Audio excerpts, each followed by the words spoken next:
아침에 KBS ETV 혹시 보신 분 없나요? 그 대화의 희열이라는 프로그램에 표창원 씨랑 토크를 한 70분 했는데 오늘 오신다니까 반갑네요. 한 7시간 얘기했어요. 편집이 한 70분 됐고요. 우리 여기 김민석 원장님 잘 모르시죠? 우리 세대 때는 가장 유명했던 분이에요. 우리 때 같이 이제 대학을 다니셨는데 나는 그분이 대통령 될 줄 알았어요. 근데 지금은 제가 더 유명해요. 알 수 없는 거예요. 정말 그때는 아마 우리 시대는 특히 여학생들한테 최고의 인기였어요. 그때 이제 그 아크로폴리스에서 연설도 정말 잘하셨고요. 또 어느 때부터 조용해지셔가지고 잘 이렇게 안 뛰셔서 안타까워요. 근데 오늘 이렇게 민주연구원 여기 이렇게 와서 보니까 이제 뭐 제대로 뭐 이렇게 하시는 것 같아서 참 반갑고요. 민주당에 에서 오라고 그러면 한 번도 거절한 적이 없습니다. 지금은 이제 워낙 유명하기 때문에 거절할 법도 한데, 민주당에서 부르는 거, 노무현 재단에서 부르는 건 절대 어떤 일이 있어도 다 제끼고 갑니다.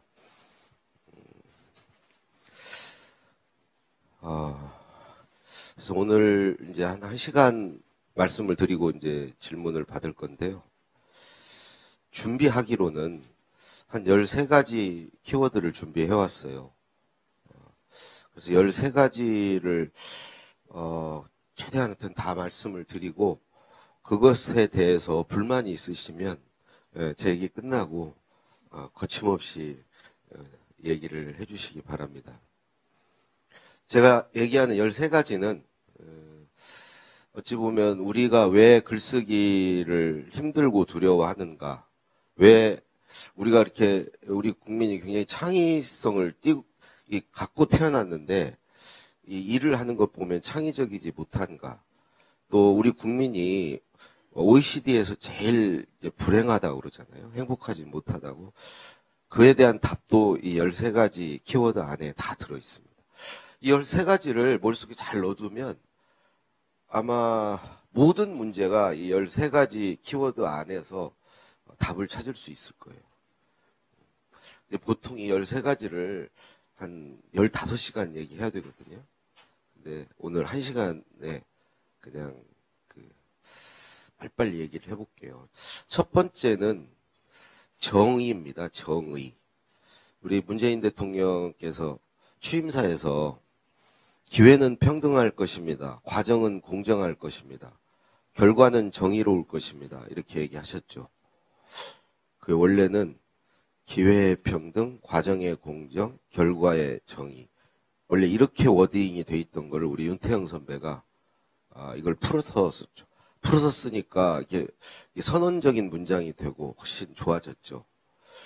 어쨌든 이때 그 정의라는 게 뭔가, 저는 그 답을 우리 노무현 대통령한테 찾고 싶어요.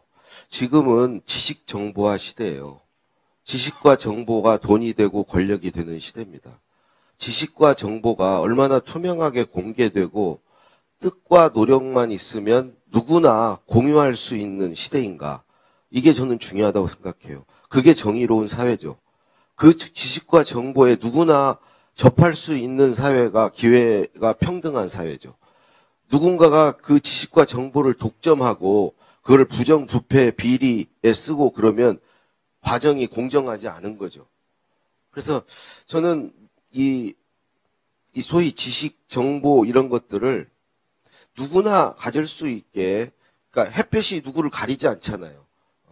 그냥 누구나 공평하게 자기가 생각만 있으면 집 밖에 나오면 햇빛은 누구나 누릴 수 있잖아요. 그런 상태가 되는 게 정말 정의로운 사회가 아닌가. 그렇게 되면 무슨 어디 곰팡이가 음지에서 이렇게 피어나고 이런 게 될 수가 없죠. 그래서 이제 그게 우리가 이제 김대중 대통령 때 이미 그때가 이제 지식 정보화 사회로 접어들면서 그 김대중 대통령 연설을 한번 보세요. 지식과 정보를 엄청 강조해요. 이런 얘기도 하셨죠. 우리는 항과 흥과 정이 있는 민족인데 이게 그 여러 가지 특히 이제 민주주의가 제대로 안 되면서 막혀 있다. 분출되지 못하고 있다. 이게 민주주의가 제대로 되고 그러면 우리가 원래 갖고 있던 이것들이 분출이 되면 지금 뭐 현대차 뭐 몇만 대 파는 거 영화 한 편으로 노래 하나로 소설 한 권으로 그 이상의 부가가치를 낼 거다. 그분이 처음부터 그 얘기를 하셨어요. 그래서 우리가 앞으로 가야 될 건 문화 강국이다. 그러니까 이미 그때 한류란 말은 안 하셨지만 한류를 만든 분이에요. 그 기반을 토대를 닦은 분이에요. 그때 뭐라고 그러셨냐면 문화는 지원하되 간섭하면 안 된다. 지원만 하면 우리는 갖고 있는 역량이 있기 때문에 그게 분출될 것이다. 그게 지금 요즘에 그 뭐죠? 그 빌보드 차트 방탄소년단. 제가 표창원 의원 다음으로 토크한 게 지코입니다. 지코. 지코하고도 한 7시간 얘기를 했는데 이제 이런 것들이 이제 가능해지는 시대여야 되고 그럴 때 우리가 이제 경쟁력이 있는 거죠. 근데 그렇게 되기 위해서는 노무현 대통령 이런 말씀이 옳다고 봐요. 청와대 니들이 뭔데 왜 국민이 주인이라고 하면서 주인이 알 권리가 있고 알려달라고 하는데 니들이 왜 안 알려주냐. 니들이 뭔데 니들만 알고 있고 안 알려주고 안 거가지고 어깨다 힘주고 다니고 겁주고 그러고 돌아다니냐. 하루에 2번씩 브리핑해라. 오전 오후. 물어보는 건 다 대답해줘라. 니들이 그걸 숨기고 그럴 권리가 없다. 그래서 그걸 굉장히 강조하셨고 예를 들어서 연설 비서관실 한 사람 와라. 그래서 연설 비서관인 제가 가면 대통령이 그러셨어요. 자네가 쓸 건가? 그러면 아니요. 그러면 근데 왜 왔나? 쓸 사람이 와야지.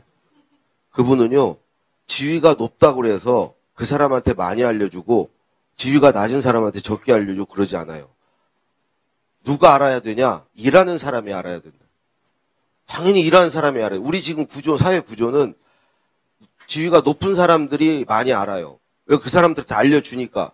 일반 회사에서도 임원회의, 부서장회의 해가지고 그 사람들한테 많이 알려줘요. 근데 정작 그 사람들이 일하지 않아요. 시키죠. 뭐만 하냐? 자기가 좀 더 많이 아는 걸로 지적질하고 고치고 이것만 해요. 정작 일하는 사람은 몰라요. 모르고 답답하고 이런 상태에서 일을 하죠. 그리고 지적을 받고 고치는 과정이 재밌겠어요? 자아 효능감이 떨어지고 회복 탄력성이 떨어지고 직장 다니기 재미없는 거예요. 근데 우리 구조가 그렇게 돼 있어요. 그래서 이거는 앞으로 더 이제 나아지겠죠. 위에서 그럼 왜 안 알려주냐? 다 알려주면요 권위가 없어져요. 차별적으로 뭔가를 더 알고 있을 때 무서운 거예요. 옛날에 김영삼 대통령 때까지는 대통령은 말하지 말라고 그랬어요. 말하면 안 무섭다고. 뭘 생각하고 있는지를 모르게 하라고. 그냥 행동으로 보이라고. 마음에 안 들면 그냥 잡아가지 데려다 놓고 설명하고 설득하고 그러지 말라고. 이해를 구하지 말라고. 그냥 행동하라고. 그래야 무섭다고. 근데 노무현 김대중 대통령 때부터 말하기 시작했어요. 투명하게 알려주고 공유하는 쪽으로 그리고 국민들이 좀 우습게 한 거야. 쟤나 나나 똑같은 애. 나중에 급기야 이제 노무현 대통령 입 닫으라고. 뭐 이렇게 말이 많냐고. 경제에나 올인하라고. 그래서 뭐 제안을 하고 뭘 하면은 짜증을 냈어요. 뭐 대연정이라든가 뭐 여러 가지 뭐 뒤에 얘기할 기회가 있을지 모르겠는데 어쨌든. 첫 번째는 우리가 그런 사회로 가야 돼요. 그랬을 때 일하는 사람들이 젊은 사람들이 자기가 생각만 있으면 노력만 하면 지식과 정보에 접해서 그런 사람들이 창의성을 가지고 이게 왜 또 행복과 관련이 되냐면요.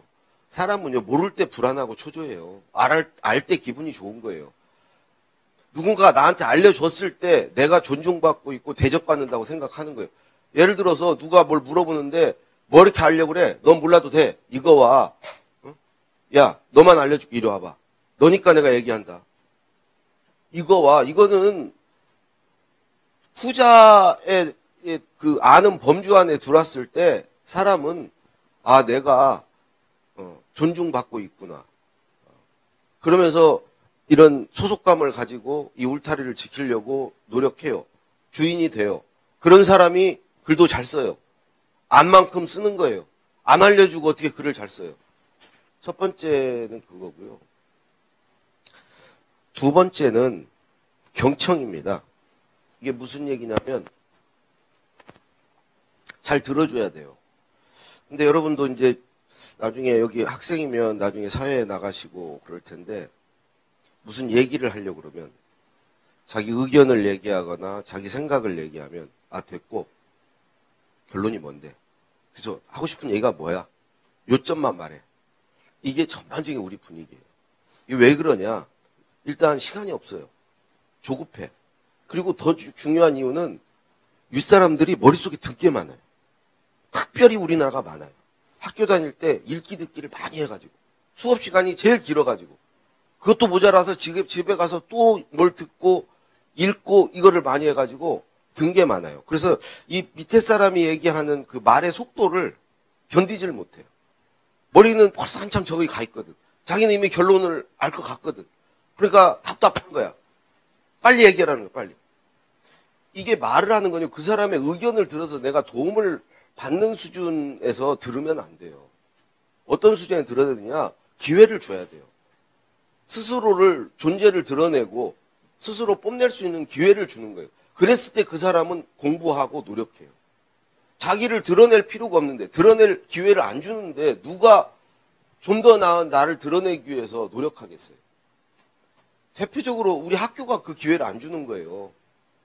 학교에서 애들이 말할 기회는 없어요. 선생님이 일방적으로 말하지. 여러분들 미국이나 유럽에 학교 가보세요. 애들이 훨씬 더 많이 말해요. 거의 대부분 애들이 얘기해요. 말할 기회를 주는 거예요. 너 한번 네 생각 말해봐라. 그리고 그걸 다 들어줘요. 어떤 얘기도 뭐 틀렸다거나 뭐 허접하다 이런 소리 안 해요. 됐다는 소리 안 해요. 끝까지 들어줘요. 그냥 안 들어요. 아, 대단하다 그러면서 뭐 막 어메이징, 그레이트, 판타스틱 그러면서 들어요. 리얼리 그러면서. 예? 그 뭐야? 말하는 수준은요. 우리보다 형편없어요. 걔들이 이런 머리에 든 게 없으니까. 근데 그 들어준다는 게 중요해요. 들어주니까 신이 나서 집에서 공부를 해와요. 그 공부는 재밌는 공부예요. 자기를 드러내기 위한 공부. 우리의 공부는 시험 잘 보는 거 아니에요. 시험 잘 보는 데서 내가 드러낼 수 있는 길은 전교 1등 딱 한 명밖에 기회가 안 주어져요. 나머지는 전부 열등감을 느끼고 혼나고 상식적으로 그렇잖아요. 그러면 그 공부가 재밌겠냐고요. 혼나러 가는 공부가 열등감을 확인하러 가는 공부가 재밌겠냐고요. 그래서 이 경청, 이 들어주는 거 이게 이제 두 번째. 이게 막 들어주면 지시 나서 얘기하다 보면 엉뚱한 게 나오고 돌연변이가 나오고 거기서 역사가 진보하는 거죠. 네, 우리 김대중 노무현 대통령님도 그거는 안 되셨어요. 경청이 잘 안 되셨어요. 오늘 13가지 중에 유일하게 안 되신 김대중 대통령은 시계에다가 경청이라고 쓰고 다니셨어요. 그래도 안 들으셨어요. 사람이 듣다 보면 막 생각이 나요. 그럼 말을 끊게 돼요. 그러니까 두 가지 경우죠. 네가 무슨 말 하는지 다 알아. 시간 낭비할 거 없어. 그래서 뭐야 결론이. 이거 아니면 자기가 생각이 나는 거야. 할 말이. 그래서 빨리 그걸 얘기하고 싶은 거야. 잊어버리기 전에. 세 번째는 질문입니다. 우리 이 사회가 질문을 제일 두려워하는 사회라는 것은 2010년 오바마 대통령이 한국에 왔을 때 기자들이 끝까지 질문을 안 함으로써 밝혀졌어요. 그게 아니 기자들이 질문하는 사람 아닙니까? 우리 학교 교육 제일 잘 받은 사람들 아닙니까? 끝까지 질문을 안 했어요.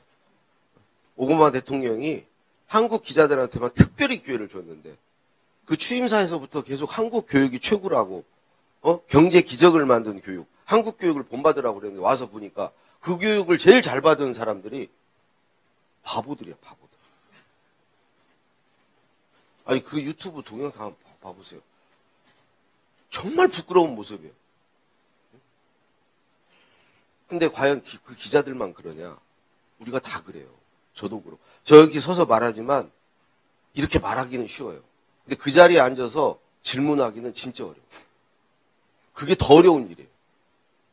나는 이렇게 말할 기회가 주어져서 여기 서서 말하니까 괜찮은데 내가 꼭 안 해도 되는데 거기서 손을 들고 말한다는 게 그게 보통 용기를 필요로 하는 일이 아니에요.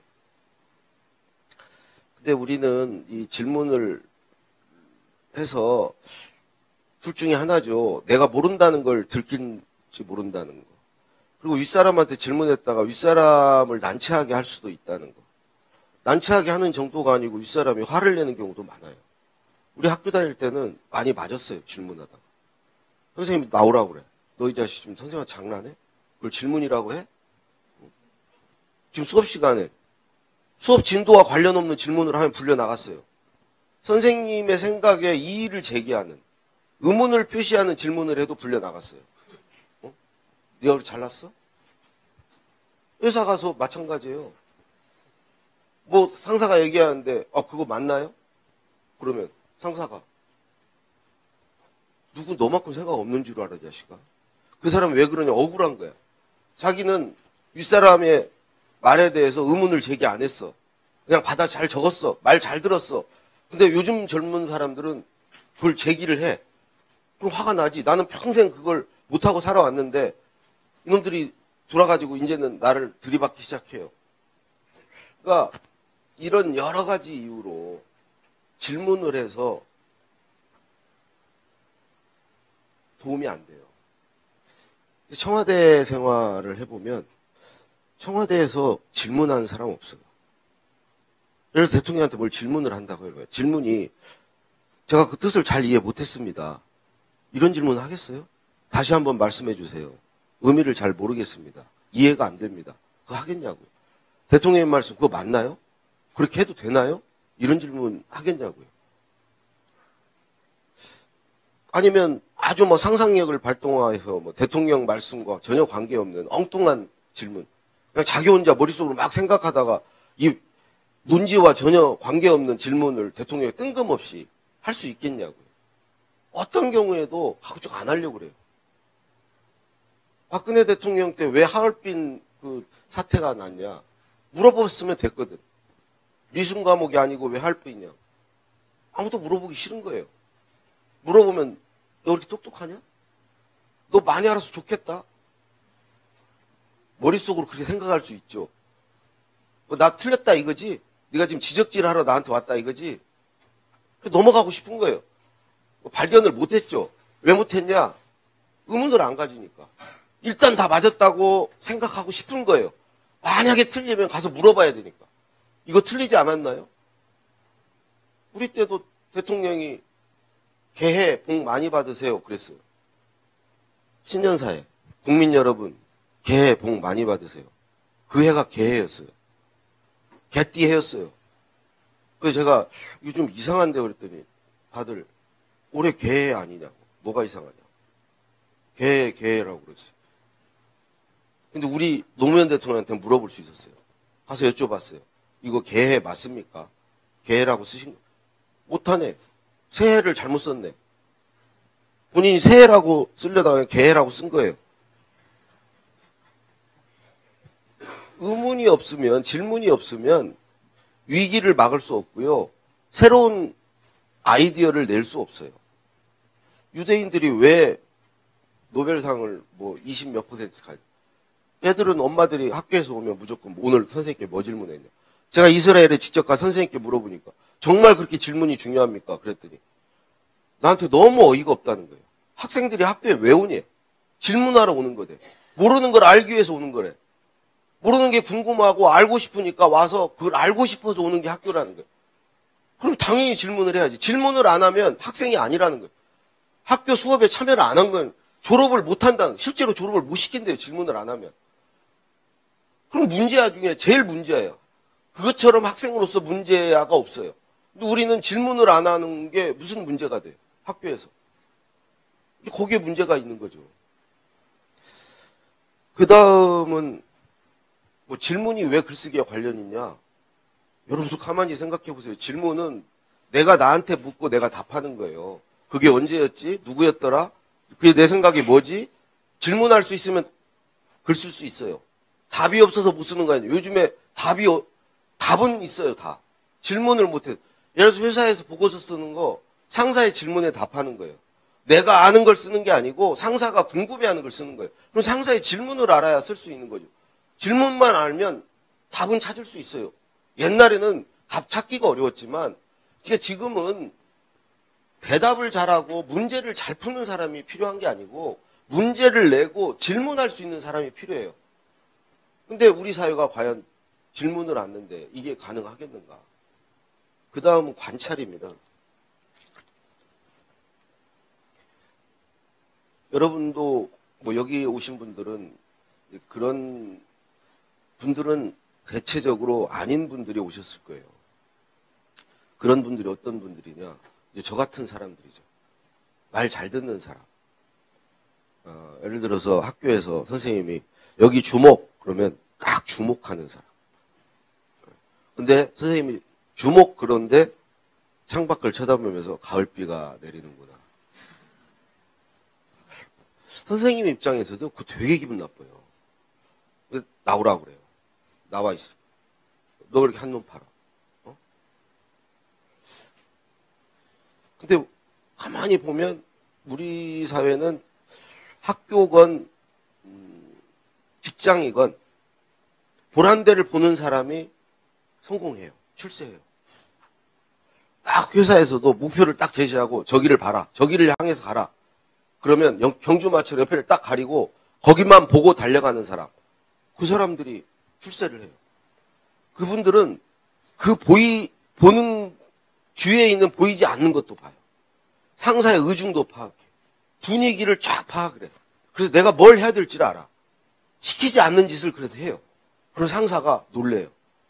내가 그렇지 않아도 이거 누가 어떤 놈이 해오나 했는데 네가 해왔구나. 너 어떻게 알았냐 내 마음을. 그 사람은 계속 상사를 보고 있는 거예요. 제가 그랬잖아요. 제가. 그러니까 대통령 연설을 쓰는 거예요. 대통령이 무슨 생각을 하실까? 뭔 말을 하고 싶으실까? 영혼이 없는 사람. 내 영혼이 없는 사람. 그냥 빙의가 딱 되는 사람. 빙의가 되는 사람들이 회사에 출세해요. 그런 사람 보고 집중력이 있다고 그래요. 집중력은 다른 게 아니에요. 회사가 제시하는 목표라든가 나를 딱 쳐다보고 있는 사람. 그렇지 않으면 주의가 산만한 사람. 별로 회사에 뜻이 없는 사람이야. 응? 그리고 화가 나. 화가 나죠. 내가 얘기하는데 딴 데를 보거나 아니면 아까 같이 의문을 제기하면서 고개를 갸우뚱하거나 그러면 나가라고 그래. 나가 이 새끼야. 내 말이 말 같지 않아? 내 말 이상해? 왜 딴 데 봐? 왜 고개를 갸우뚱해? 기분 나쁘게. 내 말이 틀렸어? 임원들 보세요, 회사. 저 회사에서 17년 다녔는데 리액션이 좋아야 돼요. 아, 정말 결정적이에요. 뭐 회장이 얘기하는데 딴 데를 본다거나 이거 뭐 약간 부정적인 반응을 보이는 건요 치명적이에요. 그건 충성심이 없다는 거거든요. 그런 건 아무리 능력이 있어도 안 써요. 그래서 이 관찰은 보란 데만 봐서는 안 되죠. 글을 잘 쓰려면 우리가 정말 어떤 창의적으로 되려면 한눈 팔아야 돼요. 지코 같은 친구 학교 다닐 때 공부에 뜻이 없었어요. 만화를 그렸어요. 한눈 판 거야. 만화를 공부하다가 음악을 들어보니까 음악이 더 좋은 거야. 만화를 접고 다시 또 음악을 한 거야. 그런 친구들이 성공하는 시대예요. 선생님만 쳐다보고 되게 선생님을 쳐다본다는 것은 정답을 찾는 거예요. 그래서 정답을 잘 찾는 사람이 지금까지는 직장에서도 대접받고 학교에서도 우등생이었어요. 근데 이제 정답은 인공지능한테 물어보면 돼요. 정답은 다 과거예요. 정답과 다른 게 새로운 거고 정답과 다른 게 미래예요. 그걸 찾는 사람은 아니 보란대를 보는 사람이 그 보란대 보라고 시킨 사람 이상을 뛰어넘을 수 있겠냐고요. 그 사람이 원하는 거 찾으면 그게 다예요. 거기까지예요. 생각해 보세요. 한 줄로 뛸 때 앞서갈 수가 없어요. 한눈을 판다는 것은 뛰는 줄을 여러 개를 만드는 거예요, 스스로. 이 줄로도 뛰어보고 저 줄로도 뛰어보고 그럴 때 이 줄에서 1등하는 사람을 앞서갈 수도 있고 그러는데 한 줄로 나래비를 세워서 맨 앞서간 사람 뒤통수만 보고 뛰면 줄에서 앞으로 넘어갈 수가 없어요. 뒤따라가야지. 제일 가까이 따라가는 사람이 제일 가깝게 빨리 쫓아가는 사람이 우리 사회는 대접받는 사회죠. 그러니까 새로운 건 만들어내지 못하죠. 있는 것을 누가 빨리 베끼고 쫓아가느냐. 그걸로 그 사람의 역량을 평가하는 거죠. 그 역량은 읽기 듣기 능력이죠. 그래야 이해력, 분석력 이런 게 생기니까. 근데 말하기 쓰기를 한다는 것은 새로운 걸 만드는 능력이에요. 자기 말을 하고 자기 글을 쓰는 거 아니에요. 읽기 듣기는 남의 글을 읽고 남의 말을 듣는 거 아니에요. 그걸 소화하는 능력이잖아요. 그걸 빨리 소화하는 사람이 의중을 파악하고 그래서 출세하는데 그 시대는 이제 끝났다는 거죠. 우리가 이미 그 수준이 아니라는 거죠. 베끼고 쫓아갈 때가 더 이상 없어졌어요, 우리도. 그동안은 베끼고 쫓아가야 됐기 때문에 학교에서 그것만 가르치고 말하기 쓰기 안 가르쳤어요. 일부러. 시끄럽거든, 괜히. 말하기 쓰기 가르치면.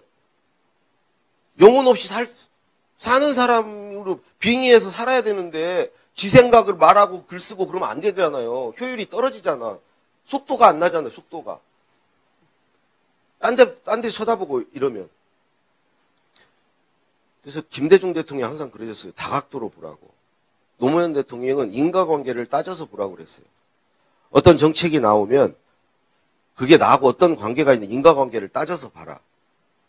어떤 일이 벌어지면 그것의 이유와 원인을 따져보고 그 일이 미칠 영향과 파장을 따져봐라. 이게 다 보는 거예요. 보라는 데만 보는 게 아니고 어떤 사람은 깊게 들여다보고 그래서 본질과 어떤 원리를 깨닫고 어떤 사람은 멀리 보고 그래서 해안을 갖고 어떤 사람은 넓게 보고 그리고 넓은 시야를 갖고 어떤 사람은 꼼꼼하게 보고 그 디테일이 강해지고 어떤 사람은 남과 다르게 보고 역발상하고 고정관념, 선입견 이런 거 뒤집어 생각하고 그런 사람이 통찰을 갖는 거예요. 어떤 사람은 비스듬히 봐요. 그런 훈수듯이 보는 사람, 그런 사람들이 좋은 아이디어를 내는 거죠. 나를 들여다볼 필요도 있는 거고 그런 사람들이 성찰하는 사람. 다양한 방식으로 봐야 돼요. 그 다양한 방식으로 보는 거를 글로 써야 되거든. 근데 보라는 데만 보는 사람들이 과연 좋은 글을 쓸 수 있는가? 그 다음으로 말씀드릴 것은 비판력입니다. 여러분들 글쓰기에서 비판력은 굉장히 중요해요. 비판적 사고를 하는 것. 노무현 대통령의 글을 한번 유심히 보시면 계속 치고받기예요. 어떤 의견을 소개를 하고 어떤 주장을 얘기하고 그것에 대해서 반론을 제기를 하고 또 그 반론을 재반론하고 이렇게 치고받아요. 자기 스스로 혼자 그러시는 거예요. 그래야 그 글이 설득력을 갖는다는 거예요. 일방적인 주장이 아니고 왜 그러면 우리 글을 읽는 사람들은 글을 읽으면서 자기가 반론을 하거든요. 그러고 싶거든. 그냥 그 글에 설득당하기 싫거든. 네가 나를 가르치려고 들어? 난 그렇게 생각 안 해. 내 생각은 이래. 이렇게 반발하면서 듣거든요. 글을 읽거든. 그거를 잠재우는 거예요. 네 생각 내가 알아. 너 이런 생각하고 있지. 이렇게 생각할 수 있어. 이렇게 주장하는 사람도 있어. 그런데 사실은 이거야. 이런 식으로 치고받고를 해. 그래야 글이 박진감이 있고 힘이 있어요. 설득력이 있고 객관적으로 돼요. 그래서 그거를 하는 걸 좋아하세요. 항상 자기 주장을 얘기하고 이유를 대고 근거를 대고 그 다음에 반론을 소개하고 그 다음에 재반론하고 이런 식이에요. 근데 비판적 사고를 하려면 그냥 되지 않아요. 저도 김대중 대통령 그 연설 쓰던 시절에 신문사 칼럼 사설 중에 아주 부당한 것들을 반박하고 반론해서 청와대 입장, 의견을 신문사에 보내는 일을 막내인 제가 했어요. 연설비서실에 막내가 그 일을 해요. 대통령이 김대중 이거 반론문 써서 보내라. 그러면 오전 내에 써야 돼요. 그리고 그 연습을 했어요.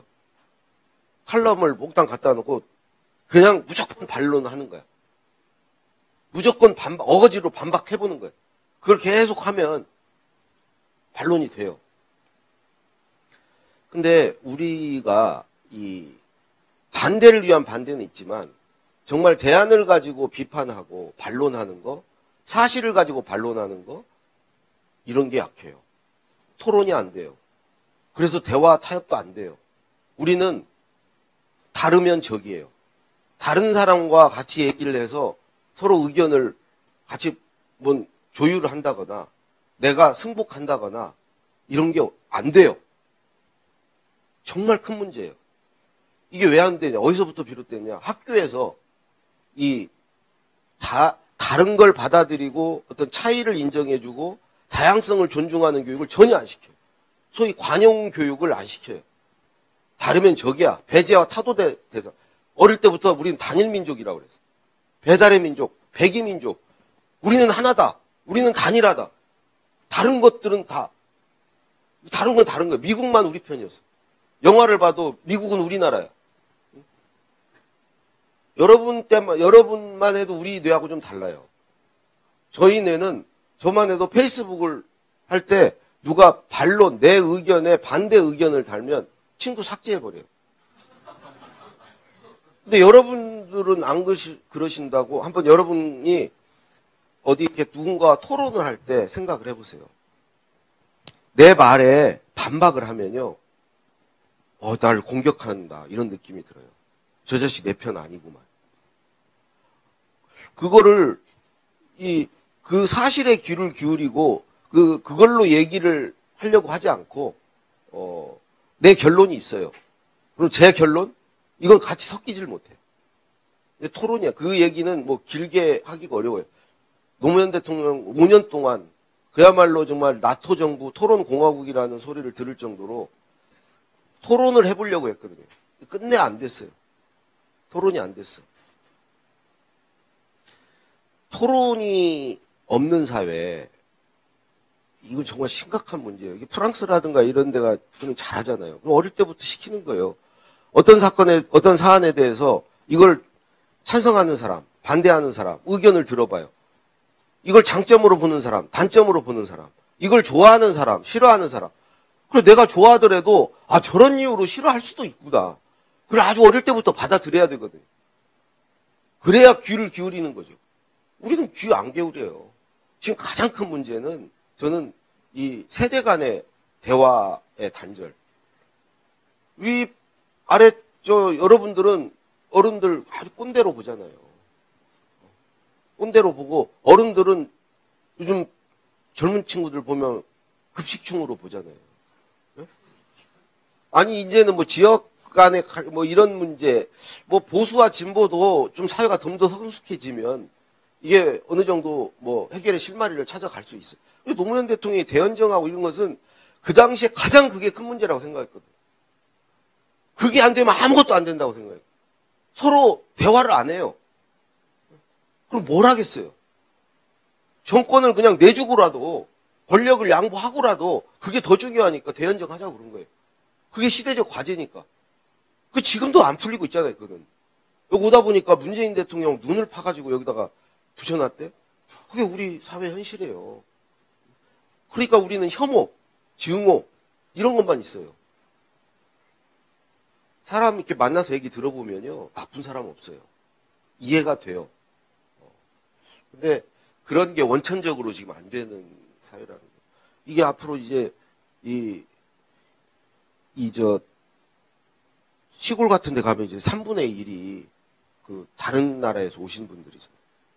베트남, 이런데, 미얀마, 오신 분들인데, 이게 점점 늘어나고, 근데 우리가 더 결정적으로는 언젠가는 통일도 해야 되는데, 남과 북이 서로 차이를 인정 안 해주고, 차이가 있죠. 그리고 다르죠. 워낙 오래 떨어져. 그 다른 거를 못 받아들이면, 그게 가장 중요해요. 우리가 맨날, 김대중 대통령이 첫 번째 동질성 회복이다.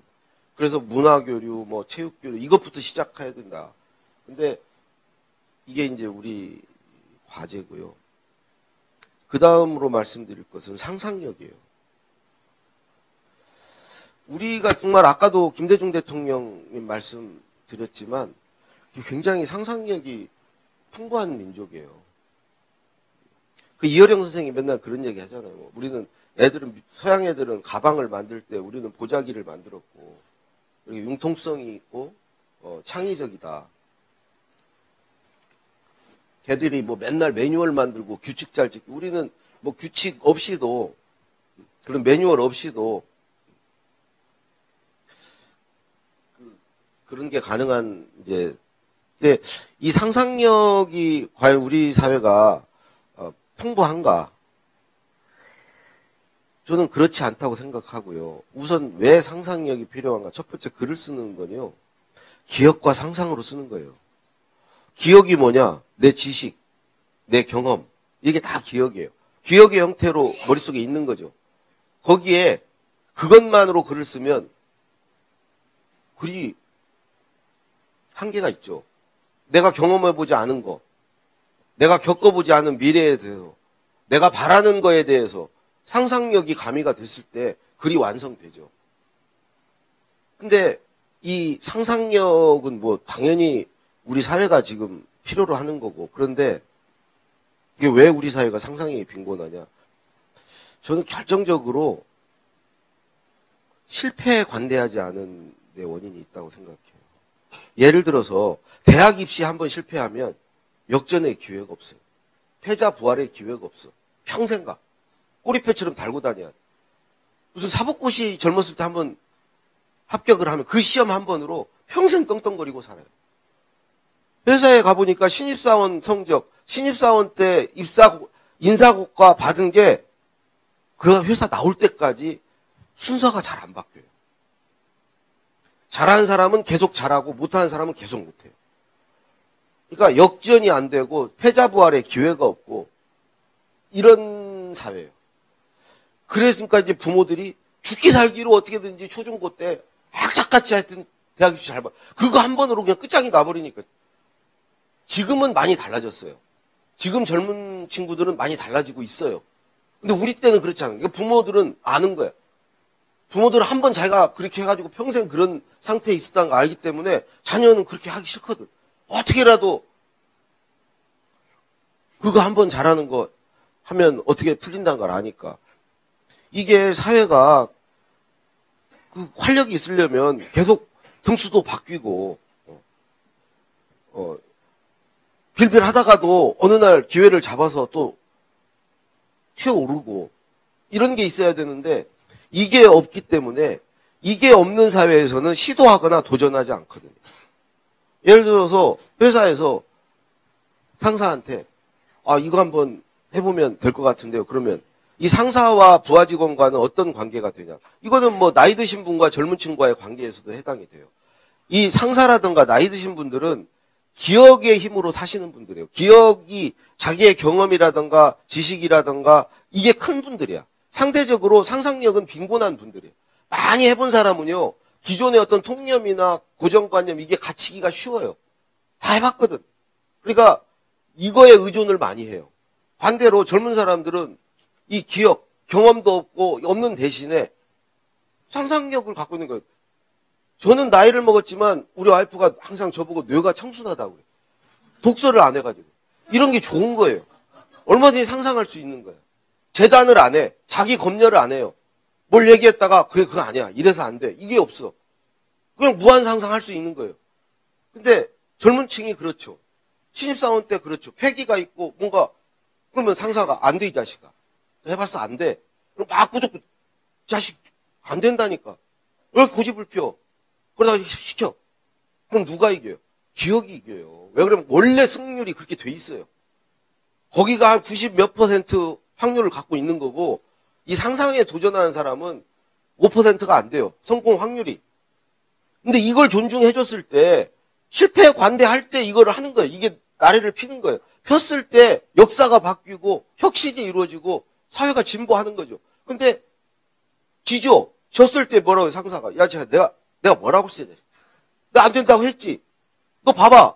너 이거 어떡할 거야 고집 피워서. 이 자식 말 안 듣고 꾸덕꾸덕 고집만 피우고. 이렇게 그럼 그 친구가 상상하겠냐고요. 도전하겠냐고. 점점 않는 거야. 그냥 말 잘 듣고 시키는 거 잘하고 그럼 되는구나. 굳이 내가 그럴 필요 없다. 이렇게 되는 거예요. 그렇게 무기력을 학습해 가는 거예요. 사회에 나온다는 게. 성인이 된다. 근데 외국은 그런 얘기 많잖아요. 뭐 3M이 무슨 뭘 실수해가지고 뭘 만들고 뭐 어쩌고 막 그런 얘기 무수히 많아요. 그걸 하게 해줘야 되거든. 그럴 때 도전하거든요. 그럴 때 상상하거든. 이게 이제 문제라는 거죠. 그 다음 말씀드릴 것은 재미입니다. 재미. 여러분 학교 다닐 때 재밌는 친구, 노는 거 좋아하는 친구, 웃기는 친구, 그런 친구가 공부 잘하는 거 봤어요. 근데 반대로 내가 지금 와서 생각해 보니까 그 친구들이 정말 우수했던 친구들. 공부는 못했지만 진짜 기발하고 재치 있고 그런 애들이 사회에 나와서 큰 역할을 할 친구들이었다는 생각이 들어요. 근데 단지 선생님 말씀 안 외우고 읽기 듣기 안 했다. 그거 못했다. 사지선 다 찍는 거 잘 못했다는 이유로 이제 그런 친구들이 다 모난돌로 깎여 나가고 사회에 나와서 역할을 못해요. 어찌 보면 우리 학교라는 것은 그런 친구들을 걸러내고 말 잘 듣고 시키는 거 잘하 그런 친구들을 배출하는 건지도 몰라요. 심지어 이런 걸 하죠. 우리 때는 농고, 상고, 공고 이런 게 있었는데 공고 가고 싶은 사람이 어디 있어요? 근데 공고도 필요해. 우리 때는 농고도 필요했어요. 누군가는 해야 되는데 그거 하고 싶은 사람은 아무도 없어. 그러니까 아주 어린 나이 때 중학교 때 아무것도 모를 때 분류를 해버리는 거예요. 그럼 자기는 농고 나왔으니까 나 농사지 해야지. 공고 나왔으니까 공장 가야지. 아예 체념하고 사는 거예요. 다른 걸 생각 안 하는 거야. 거기서 이제 상고 나온 두 대통령이 나왔죠.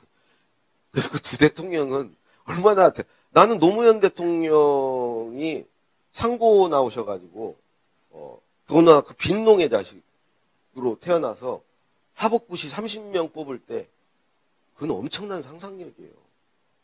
지지율 2%도 안 되는데 대통령이 될 거라고 생각한 게 엄청난 상상력. 그 상상력을 가지고 시도한 거죠.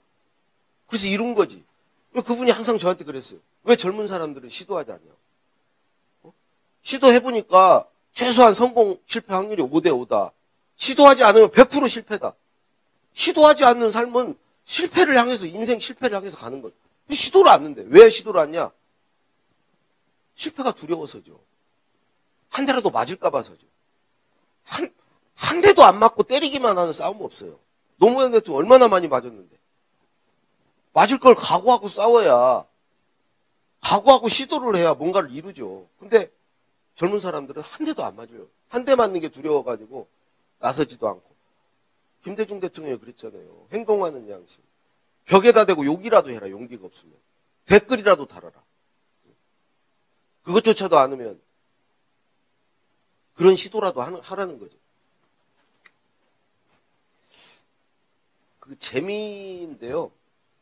왜 구글이 게임기를 주면서 놀라고 그러겠어요. 자기들이 보니까 놀을 때 인간은 놀이를 할 때 즐거울 때 창의적이고 개발해지거든. 즐거워서 하는 놈 못 따라간다는 말이 맞아요. 정말 즐거워서 하다 보면 진짜 뭐가 막 나와요. 근데 해야 되는 일, 거기에 갇히면 해야 되는 일을 하기는 하죠. 근데 하고 싶은 일을 하는 사람이 즐겁게 일을 하죠. 해야 되는 일을 못 할 수도 있어요. 그렇지만 하고 싶은 일을 하는 사람에 의해서 이제는 성과가 나오는 시대예요. 과거에는 해야 되는 일을 착실히 잘하는 사람, 그런 사람이 필요했고 그런 사람만 있어도 됐어요. 새로운 걸 만들 필요가 기발할 필요가 없어요. 해야 되는 일을 착실하게 하면 돼요. 숙제 잘하고 시킨 일 잘하면 산업화 시대는 그런 시대죠. 그거 잘하면 우리가 그거 잘해서 잘 베끼고 잘 쫓아갔잖아요. 기발할 필요가 어디 있어요. 그게 잘 갖다 놓고 거기다 하나 얹히면 되는 건데. 근데 글도요. 제가 글을 써보니까 우리가 글이 재밌다. 재미가 최고예요. 제가 강원국의 글쓰기에도 썼죠. 재미없는 놈이 글도 못 쓰면서 꼭 재밌는 사람 욕한다고. 웃기는 사람을 아주 웃기는 놈으로 만든다고. 웃기는 사람, 미국 대통령 보세요. 조크 담당자만 여러 명을 두고 있어요. 연설 쓰는 사람들. 대통령 연설에서 웃기지 못하면 그건 꽝이에요. 최악이에요, 최악. 유머를 가장 중시해요. 사회생활 하는데도 웃긴다는 게 사람을 즐겁게 해주고. 서로 이게 유쾌하고 즐거운 상태가 사회가 발전할 수 있는 여지가 훨씬 있죠. 우리같이 엄숙하고 인상 쓰고 앉아가지고 실제로 연구소에서 실험도 해봤어요. 어디에서 좋은 아이디어들이 나오냐. 연구실이 아니라는 거예요. 연구실에서 모니터 쳐다보고 인상 쓰고 앉았다고 나오는 게 아니라 휴게실에서 잡담하고 이런 데서 더 나온다는 거예요. 그러니까 놀라고 하는 거예요, 지금. 근데 우리가 놀아본 적이 없어요. 지금 사회 위에 가신 분들은 놀아본 적도 없고 재미도 없어요. 재밌는 애들 보면 쟤는 맨날 노는 거나 좋아하고 그렇게 취급을 해요. 근데 요즘 뜨는 애들, 방탄소년단 노는 걸 얼마나 좋아하는 애들. 뭐 걔들만 그런 게 아니죠. 젊은 친구들은 이제 그런 애들의 세상이에요. 그런 애들이 학교 다닐 때 주로 맞았죠, 선생님한테. 문제였어요, 문제야. 근데 지금은 여전히 우리 학교가 그러고 있다면 정말 큰 문제예요. 여전히 말 잘 듣고 선생님만 쳐다보고 하는 친구들을 대접해주고 그런 애들을 속아내고 있다면 정말 희망이 없는 거죠. 글을 읽어도요, 막 반전이 있고 기발한, 생각지 못한 관점, 시각, 어떤 해석을 해가지고, 재밌네, 그래요. 근데 그런 재미를 만드는 사람은 드립다 파가지고 이런 데서 나오지 않아요. 그 다음으로 말씀드릴 건 감성이에요, 감성. 감정, 감수성, 정서. 이게 사실은 창의성의 원천이기도 하고 글쓰기의 바탕이기도 하고 우리 행복과 직결되는 문제예요. 왜 행복과 직결이 되냐? 우리는 어렸을 때부터 감정을 억압해야 돼요. 감정을 드러내면 안 돼요. 혼나요. 감정을 드러내면 관계가 틀어져요. 조직에서 찍혀요. 너 이렇게 해가 감정적이야. 너 이렇게 감정이 앞서. 그래서 그거는 자기 감정을 싫어도 싫다고 안 해야 되고 미워도 밉다고 안 해야 되고 화가 나도 화를 얼굴에 표시를 하면 안 되고 감정을 누르고 살아요. 그런 삶이 절대 행복할 수가 없어요. 그게 이제 화병을 키우고 우라병, 한이 되고 정신병이 되고 암이 돼요. 40대 암발병률 전 세계 1등인 것은 저는 그게 제일 큰 원인이라고 생각해요. 저도 정신병원에 3번 가봤고 근데 이게 왜 병이 되냐? 표현하지 않기 때문이거든요. 말이나 글로 드러내지 않기 때문이에요. 여러분들 감정을 한번 내 감정을 글로 써보세요. 그러면 그 감정에서 벗어날 수 있어요. 자기가 느끼는 나쁜 감정에서 그게 걱정이건 후회건 뭐 분노건 두려움이건 한번 써보세요. 그 감정과 마주하면 벗어나요. 내가 길게는 말씀 못 드리는데 뭐 페니 베이커라든가 이런 치유의 글쓰기 그런 책들을 보시면 김대중 대통령도 사형 선고 받고 집행 기다리면서 두려워서 종이를 반으로 접어서 한쪽에는 지금 힘든 일, 다른 한쪽에는 그럼에도 불구하고 감사할 일. 한 장을 쓰고 나니까 마음의 평화가 왔다고. 그런 게 다 쓰기의 힘이죠. 말을 해도 돼요. 제 정신병원에 가고 의사 선생님 해주는 것은 제가 말하게 해주는 거예요. 나도 몰랐던 내 감정을, 그게 이제 내 기억 속에 어렸을 때 내 느꼈던 감정 같은 거, 그런 것들을 말로 끄집어내줘요. 그러면 막 눈물이 나고 병이 나와요. 그러니까 그런 표현을 못한다는 것은 우리가 그만큼 행복할 수 없다는 거고요. 창의성은 제 강원국의 글쓰기에도 했지만 뭐 이남희 교수나 많은 사람들이 감성이 풍부한 사람, 감수성이 있는 사람이 창의적이라는 거예요. 감정이 메마르고 그런 사람들이 절대 창의적일 수 없다는 거예요. 그럼 글하고 감정은 무슨 관계가 있냐? 니체의 글이 사람의 마음을 격동시키고 행동하게 만드는 것은 니체는 감정을 담았었대요. 여러분들 회사에서 보고서 하나 쓸 때도요, 내가 진짜 이걸 하고 싶은 열의와 열망이 있고 할 수 있다는 확신, 자신감이 상태에서 쓰는 보고서와 그런 감정이 전혀 없이 시키니까, 또는 내가 아는 지식으로 그냥 쓰는 거, 이거는 읽는 사람을 움직이지 못해요. 왜? 읽는 사람은 이 감성의 뇌가 움직이거든. 마음이 움직이냐? 마음이 없죠. 뇌가 움직이는 거죠. 그럼 뇌는 언제 움직이냐? 오감에 의해서 움직여요. 오감에 의해서 외부와 소통하는 거잖아요. 두개골 안에 그냥 깜깜한 데 갇혀있는 단백질 덩어리잖아요. 오감을 통해서 외부와 교신을 하잖아요. 근데 그 영역들이 되게 감성의 영역들이라는 거죠. 아내를 버리란 말입니까? 이런 말이 움직이는 거지. 뭐 논리적으로 이걸 따져가지고 얘기를 한들 그런 말에 사람의 마음이 안 움직여요. 그래서 이게 글 쓰는데도 굉장히 중요하고, 창의성에도 여러분들 아이디어를 못 내는 집단을 두고 이런 실험을 했어요. 감성을 키울 수 있는 뭔가를 시켰어요. 그리고 다시 들어와서 다시 해봐라 그랬더니 아이디어를 내는 거예요. 그러니까 이 감성이 얼마나 우리 뭐 창의적인 생각을 하고 글을 쓰고 다 필요한데, 학교 다닐 때 이거를 전혀 평가를 안 해요. 우리나라는. 초등학교 때 그때 깔짝깔짝 피아노도 배우고 그러다가 중학교, 고등학교 가면 다 놓아요. 시험에 안 나오니까. 음악, 미술 이런 걸 안 해요. 근데 외국 보세요. 악기 하나 못 다루면 대학 못 가요. 감수성이 있어야 돼. 그런 걸 인정해줘요. 그게 중요하니까. 근데 우리는 이성, 지성, 뭐 이쪽 발달한 사람만 쳐줘요. 이걸 키울 필요가 없어. 오히려 이걸 잘 누르는 사람을 대접해줘.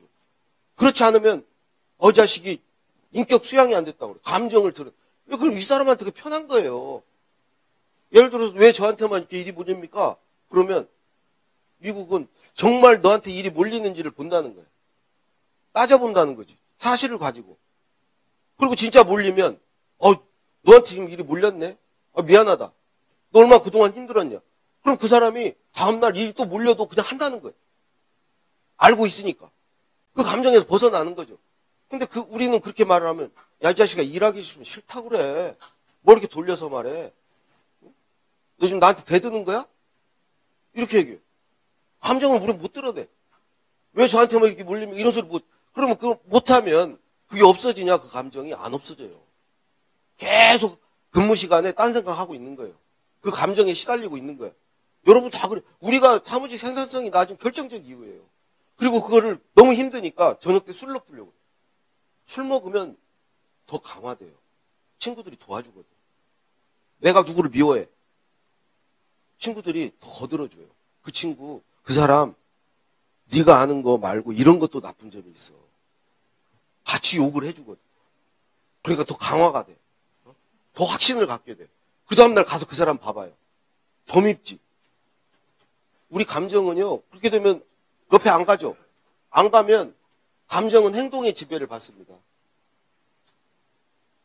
웃어서 행복해서 웃는 게 아니고 웃어서 행복한다는 말은 맞아요. 뇌과학자들이 해보니까 그 말이 맞대.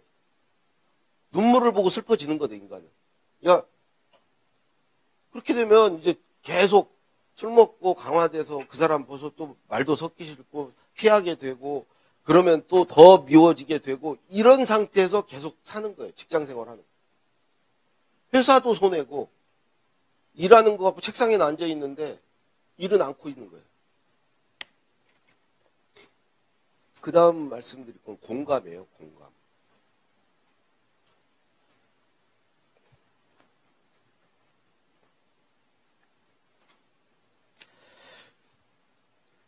공감은 이제 보통 공감 능력이 있다 그러면 되게 세 가지가 있다고 저는 생각해요. 하나는 감정이입 능력이 있고, 그다음에 두 번째는 역지사지 능력이 있고, 세 번째는 사회적 공감 능력이 있고. 뭐 감정이입 능력이야 다 아실 거예요. 애들은 어렸을 때 엄마 울으면 그냥 따라 울어요. 태어날 때부터 공감력을 타고나는 거예요. 거울신경세포를 달고 태어나죠. 5살만 돼도 누가 두 손에 뭘 들고 있으면 문을 열어준대요. 역지사지가 되는 거예요. 우리는 누구나 사실은 불의를 보면 분노해요. 약한 사람 보면 도와주고 싶은 측은지심이 있어요. 공자님도 그랬잖아요. 원래 인을 갖고 태어난다. 측은지심을 갖고 태어나죠. 어떤 불합리한 걸 보면 개선하고 싶은 생각들이 있죠. 이런 게 다 저는 공감 능력이라고 생각해요. 근데 이게 공감 능력이 학교에서부터 우리는 이제 잃기 시작해요. 왜 그러냐면 경쟁을 해야 되기 때문에. 공감 능력이 있을수록 경쟁에서 불리해지기 때문에. 공감 능력이 있는 사람은 자기 걸 공유하고 공동의 일에 참여하고 남을 돕고 그렇게 해요. 근데 공감 능력이 그렇게 있으면 경쟁이 불리해지는 거예요. 내가 아는 거 안 알려줘. 저만 해도 공부하고 저녁 때 공부하고 다음날 학교 가서 친구한테 테레비 봤다고 그래요. 친구를 방심하게 만드는 거예요. 그래서 공부를 쟤도 안 했구나 이렇게 생각하게 만드는 거예요. 근데 공감 능력이 없는 사람이 학교에서 공부도 잘하고요. 사회 나와서도 출세해요. 사이코패스들이. 왜 못된 사람이 성공하는가? 그 공감 능력이 없는 사람이 성공할 수 있는 구조이기 때문에. 쉽게 얘기해서 직장에서 이렇게 상사가 퇴근하면서 내일 아침까지 뭐 해놔 그랬는데 옆에 동료가 자기 집에 무슨 일이 있다고 같이 얘기 좀 하자고 술 한잔 하자고 그러면 됐어 나 내일까지 할 일 있어 그런 사람과 그래? 그럼 500cc 한 잔만 하자 하고 따라 나간 사람 공감 능력 있고 없고의 차이예요. 따라 나간 사람 돌아오지 않아요. 안 돌아와요. 그건 그거 있으면 진짜 그건 대단한 사람이에요. 딱 500cc 한 잔 하고 돌아오는 사람. 그 사람은 공감 능력도 있고 절제력도 있고 정말 대단한 사람이에요. 근데 그런 사람은 흔치 않아요. 되게 따라 나가면 자기가 2차를 또 사요. 큰일 났다고. 너 어쩌면 좋냐고. 근데 그런 사람이 다음날 회사에서 상사한테 깨져요. 이 자식아 너 어제 뭐 했어? 이 자식이 지 앞가림도 못하는 놈이 무슨 이런 소리 들어요. 그리고 이제 결과적으로 그 사람한테 하는 평은 딱 이거예요. 걔가 사람은 참 좋은데. 근데 사람 좋은 것은 아무 직장 생활에 도움이 안 돼요. 사람 좋다고 고가 높게 주지 않아요. 실적이죠. 성과가 중요하죠. 시키는 거 잘하는 사람이 필요하죠. 악착 같은 사람. 죽기 살기로 인정사정 안 보고 어떻게든지 해내는 사람. 물불을 안 가리고 시킨 일을 하는 사람. 그런 사람이 성공하죠. 근데 공감 능력이 있는 사람이 그렇게 할 수 있을 것 같아요? 너 구조조정해. 구조조정 못해요. 이것저것을 너무 따져. 집에 막 가족도 생각하고 이러면 지가 잘려요. 공감 능력이 있으면 회사에서 잘 되기가 어려워요. 물론 특출한 사람들이 있어요. 공감 능력도 있고 그런데도 일도 잘하고 학교에도 그런 놈이 있어요. 그 정말 재수 없는 경우죠. 거의 친구들하고 노는데 시험은 잘 봐. 그런 애들이 꼭 전교에 한 명 있어요. 1등은 대부분 그래. 그 놈은 그냥 특별한 놈이에요. 학교에서요. 필기 잘하는 친구들 있잖아요. 그것도 오색 형광펜 막 이렇게 해가지고 색깔칠 잘하고 그런 친구가 시험 잘 보는 거 봤어요? 희한하게 시험을 못 봐요. 누가 잘 보냐? 그 노트를 빌려간 친구들이 잘 봐요. 그 빌려간 친구는요. 수업 시간에는 선생님 말씀을 그냥 뚫어져라 들어요. 듣고 필요하면 노트는 빌려요. 한 권 빌리는 거 아니야. 두세 개를 빌려서 대조까지 해. 분석을 딱 해. 그런 친구들이 시험을 잘 봐요. 여러분들 읽기 듣기는 남의 것을 내 것으로 만드는 소유예요. 소유욕이 강한 사람이 공부 잘하는 거죠. 선생님 말씀 내 것으로 만들고 교과서에 있는 거 내 것으로 만들고 말하기 쓰기는 공유예요. 나눠주는 거야. 내가 아는 걸 나눠주는 거죠. 그 필기에서 나눠주는 사람, 그 사람 공유하는 사람이에요. 필기 노트 빌리는 사람, 그 사람 소유하는 사람이에요.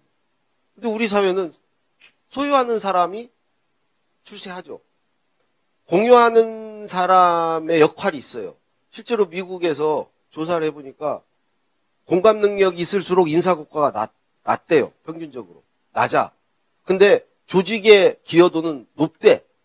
그런 사람들이 사람을 연결해주고 협력 분위기를 만들고 남을 돕고 남의 이야기를 들어줌으로써 그 사람을 일하게 만들고 여러 가지를 하는데 그거는 평가에는 안 나타나. 근데 실제로 조직에 대한 기여도는 있다는 거예요. 그런 사람들이 사회적 공감 능력이 있다는 것은 조직의 공감도 해요. 그런 사람들. 조직에 대한 애착이 있어요.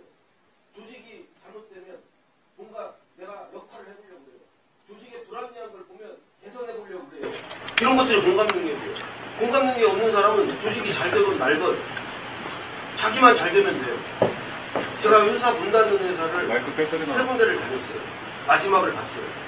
진짜 영향 있고 평소에 직장에서 대접받고 막 특진하고 그렇게 조직에서 애지중지하던 친구들이 제일 먼저 떠나요. 망하기 전에 떠나요. 근데 오히려 대접 못 받고 항상 천덕꾸러기로 있던 친구는 어떻게든지 뭔가를 역할을 해보려고 해요. 자기가. 그런 사람들이 공감 능력이 있는 거예요. 조직이 어려워졌을 때 내가 뭐 어떻게든지 뭐라도 좀 해봐야 되겠다.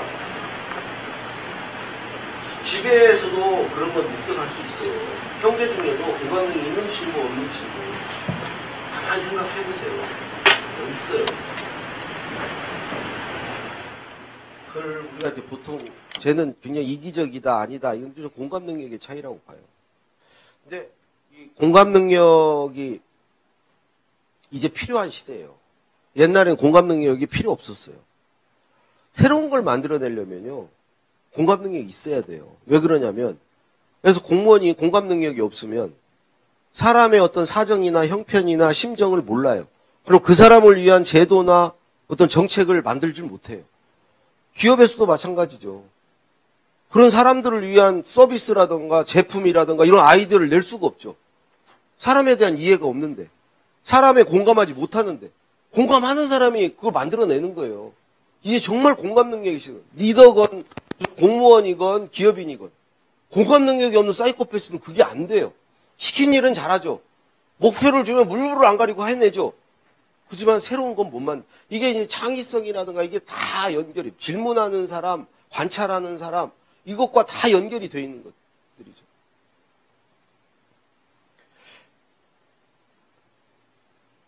그 다음에 경험인데요. 네. 시간이 1시간은 넘었는데 좀 더 하고 그러면 질문을 좀 덜 받을게요. 아니 이게 다음 시간이 또 다음 분 있으시잖아요. 제 존경하는 우리 이재정 지금 교육감님이시죠? 의원 교육감님.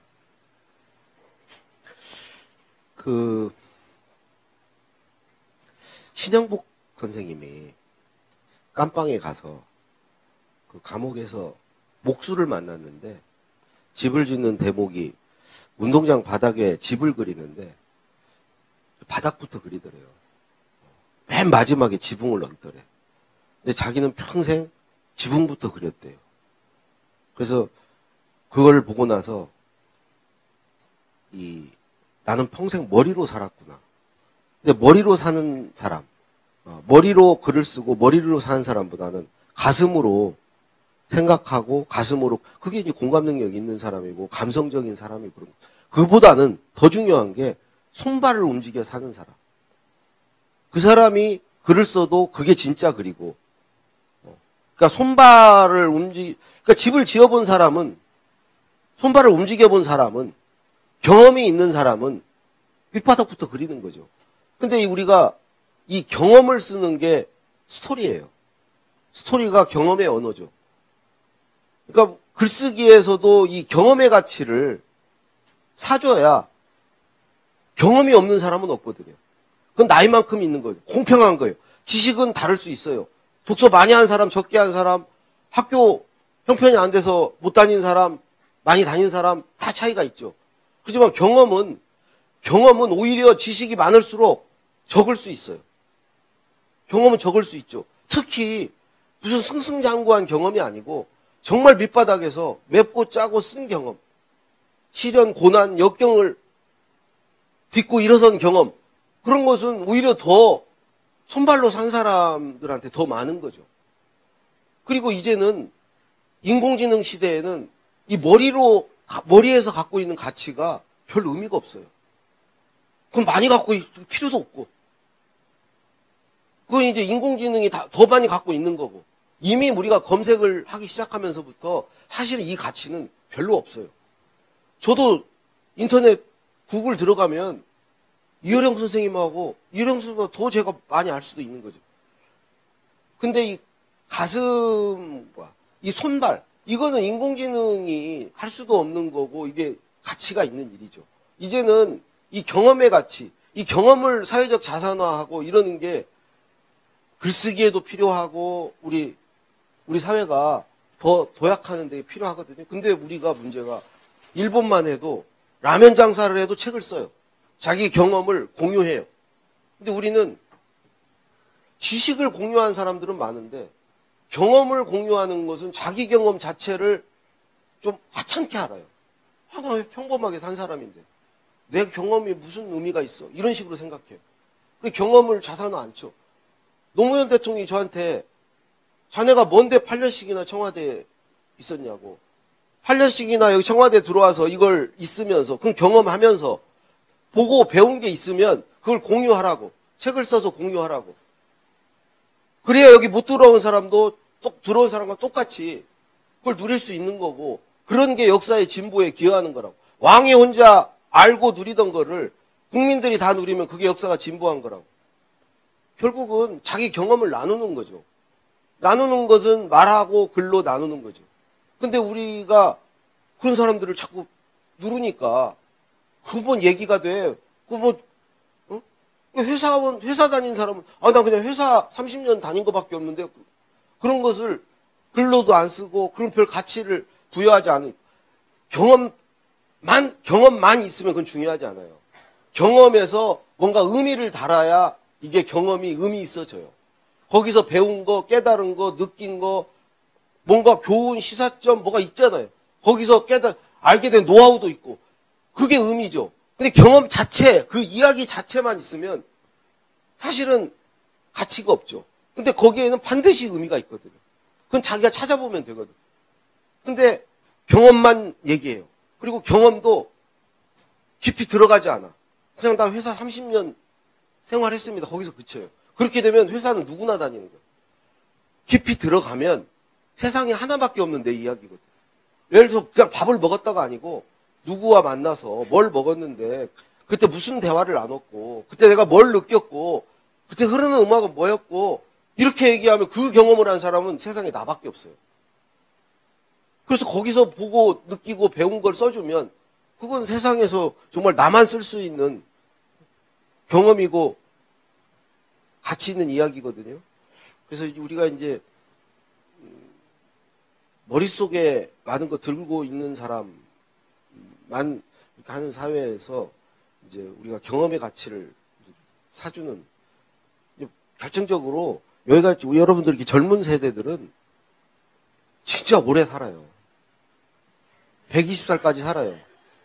그러니까 120살까지 산다는 것은 자기 책을 쓰지 않으면 오래 사는 게 재앙이 돼요. 120살까지 뭐하고 사실 거예요? 예를 들어서 여러분들 어디에서 직장에 다니면서 월급을 받고 내가 어디 다니는 사람입니다. 라고 그걸 내 정체성으로 삼고 말하고 명함을 줄 수 있는 기간은 앞으로 갈수록 더 줄면 줄었지 길어지지 않아요. 고령사회가 된다고 직장 정년 연장한다? 저는 기업들이 더 그러지 않을 것 같아요. 그러면 결국은 사는 건 길어지고 어디 다니는 사람으로 사는 기간은 줄어들면 그냥 내가 나로서 나답게 사는 기간이 길어진다는 걸 의미하는데 그거는 그렇게 살기 위해서는 내가 존재해야 돼요. 내가 뭘로서 존재하냐? 내가 좋아하는 거, 내가 잘하는 거, 내가 관심 있는 그 무엇으로 존재하는 거죠. 그래야 누구세요? 물어보면 나 어떤 사람입니다. 얘기할 수 있죠. 근데 그 무엇이라는 게 전 책 한 권이라고 생각해요. 최소한. 책 한 권 정도의 내 컨텐츠가 있어야 그걸로 그 긴 세월 일도 하고 자원봉사도 하고 어디 월급 받으면서 다니는 기간에 번 돈으로 120살 못 버텨요. 돈도 벌어야 돼요, 이제. 돈을 설사 많이 벌어놨다 해도 아무것도 않고 120살까지 살 수 없어요. 뭔가를 해야 돼요. 하려면 내가 남보다 좋아하고 잘하고 관심 있는 그 무슨 일이 있어야죠. 그 내 컨텐츠가 있어야죠. 그 컨텐츠가 적어도 최강권 정도는 돼야죠. 최강권이나 별거 아니에요. 8시간, 10시간 말할 수 있으면 어떤 거에 대해서 내가 신나게 8시간, 10시간 말할 수 있는 그게 딱 최강권 분량이에요. 제가 그 출판사에 있으면서 또 제 책을 쓰면서 강원국의 글쓰기 삼성에 와서 이 책 전체 내용을 강의로 좀 얘기해달라고. 딱 8시간 얘기하니까 할 말이 없어요. 대통령의 글쓰기도 마찬가지예요. 실제로 출판사에서 책을 안 쓰시는 유명 저자들한테 강의 2시간짜리 4번, 5번 해달라고 딱 최강원 분량이 나와요. 그 녹음하면. 여러분 8시간, 10시간 말할 거리가 왜 없겠어요?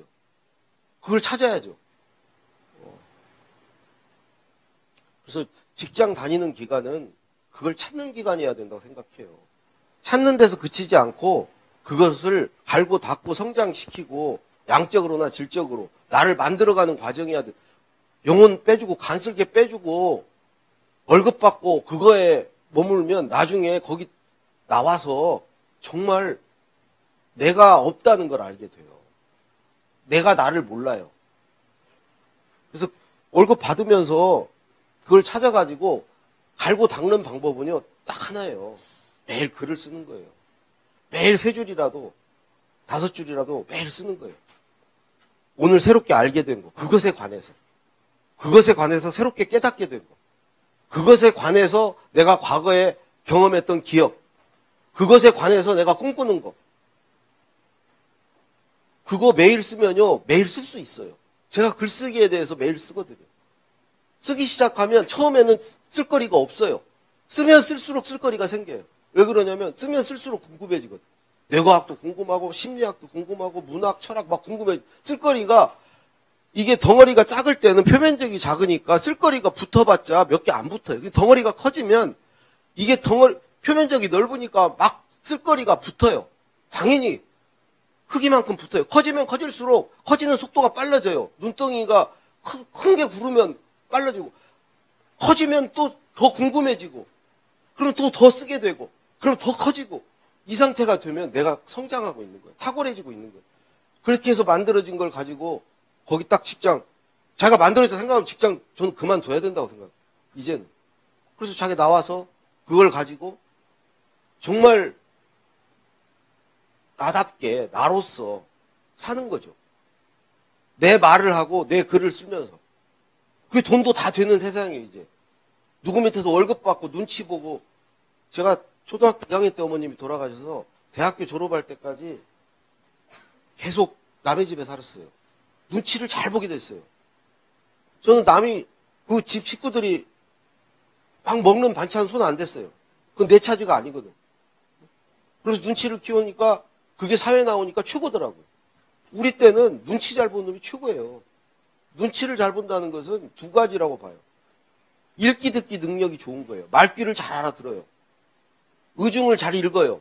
또 한 가지는 눈치를 본다는 것은 칭찬받는 거 좋아하고요. 혼나는 거 싫어하고. 아니 자기가 기준이 자기한테 있지 않아요. 자기 기준으로 살지 않아요. 남의 기준에 의존해요. 그러니까 남한테 혼나는 게 두려워요. 남의 기준을 내가 잘 모르죠. 그러니까 어떻게든지 남의 기준에 맞춰서 하려고 그러고 칭찬받으면 좋아해요. 그 기준에 맞춰준 거거든. 그 사람이 요구하고 기대하는 수준에 맞춰준 거거든. 근데 그러면서 그 칭찬을 갈구하고서 내가 안전해지고 싶은 거죠. 근데 결국은 나중에 보니까 그런 삶이요. 절대 행복하지 않아요. 그리고 병에 걸려요. 제가 아까 뭐 감정 얘기도 했지만 병원에 가보니까 제가 어느 시점인가 남의 집에 살 때 그 집 주인 아들과 같은 방을 썼는데 주인 아들이 잤어요. 난 공부를 하고 있었어요. 그 집 엄마가 오셨어. 나를 보더니 왜 다 잤는데 불을 켜놔? 불을 딱 끄고 가시더라고. 이제 그런 상태, 그런 경험들을 계속 하게 되면 진짜 이제 살아남아야 되겠다라는 생각을 하고 정말 눈치를 보게 돼요. 그러니까 빙의가 가능해져요. 그 힘으로 대통령 연설을 쓴 거죠. 혼나는 거 무서우니까 어떻게든지 마감은 안 어겨요. 잘 쓰건 못 쓰건 일단은 써요. 모이면 망가지죠. 매일 야근하고 집에 안 가고 그러니까. 그렇게 살지 마시고 지금 제가 이렇게 살아보니까 이렇게 사는 게 맞아요. 이렇게 살아야 돼요. 강의 가기 싫으면 안 가요. 내 수준에 내가 못하겠으면 못하겠다 그러고 말아요.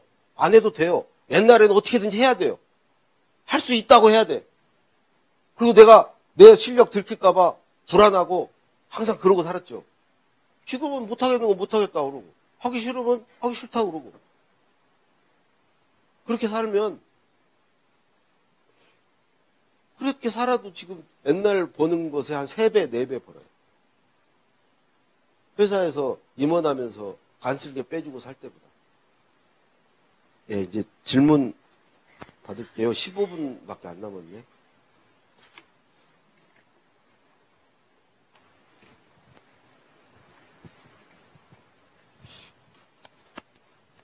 예. 그냥 앉아서 하시죠.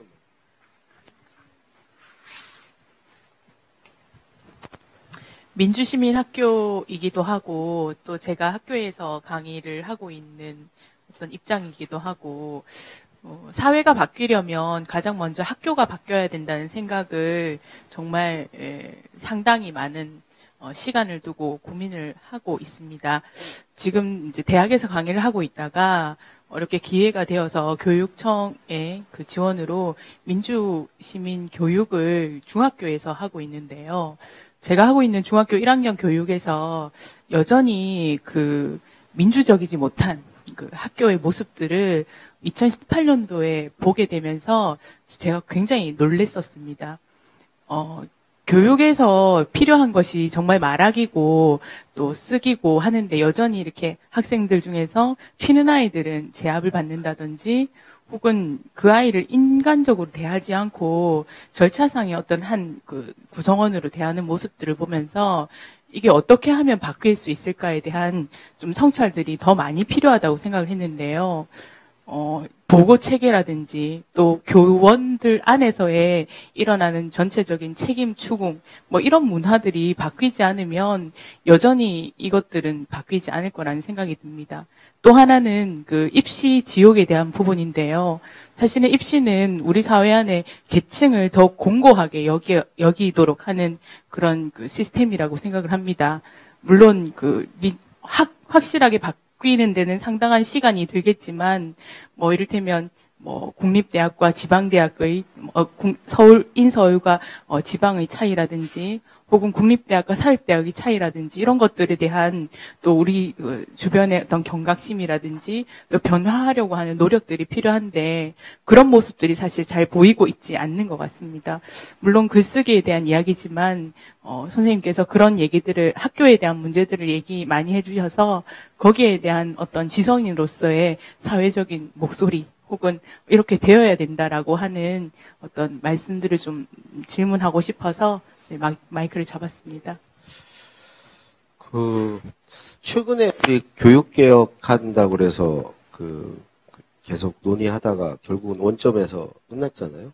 그래서 뭐 20몇 억을 그냥 날렸네. 그냥 20몇 억 비용만 쓰고 아무것도 뭘 바뀌는 게 없다고 그러는데 저는 일본도 2020년부터 선다형 시험을 전면 폐지하시거든요.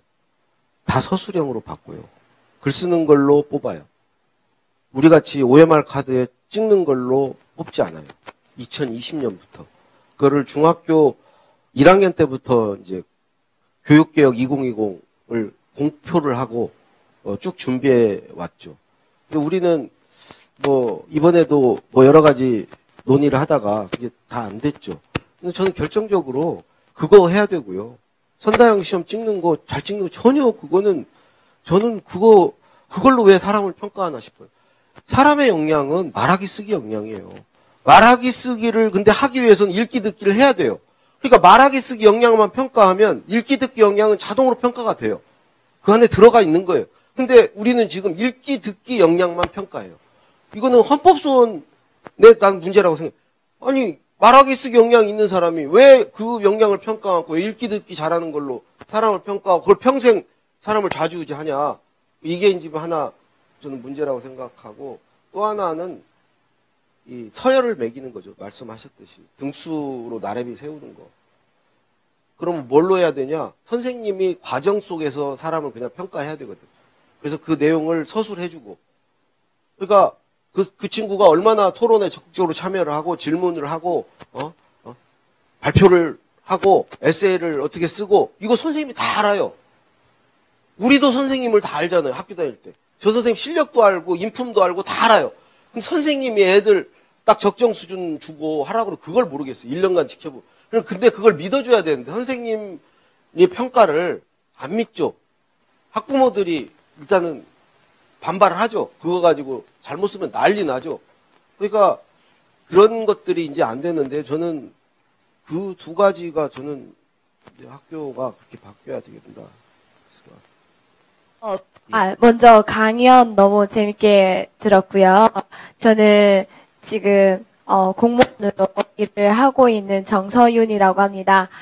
궁금했던 거는 일단 저도 말은 조금 한데 쓰는 거는 좀 잘 안 되는 것 같더라고요. 진짜 어떠한 목적이 있지 않은 이상은 꾸준히 뭔가 이렇게 글을 쓰기가 참 어려워서 이제 그런 사람들한테 시작을 어떤 주제를 잡고 시작을 하면 좋은지 알려주셨으면 좋겠다라는 생각과 더불어서 두 번째로는 작가님께서 글을 쓰기 전의 삶과 쓴 이후의 삶이 어떻게 달라졌는지 몇몇 포인트를 알려주시면 감사하겠습니다.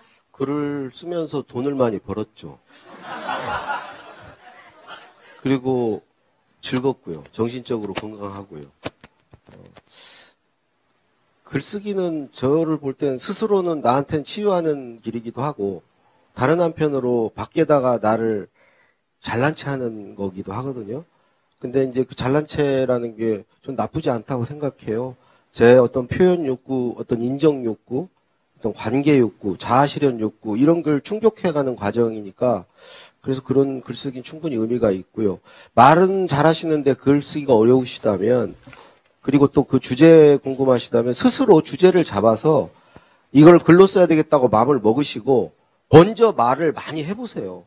그 써야 될 내가 정한 주제에 대해서 써야 될 글에 대해서 말을 많이 해보시고 글을 쓰시면 말을 잘하시는데 글쓰기가 어려운 분의 문제는 해결이 돼요.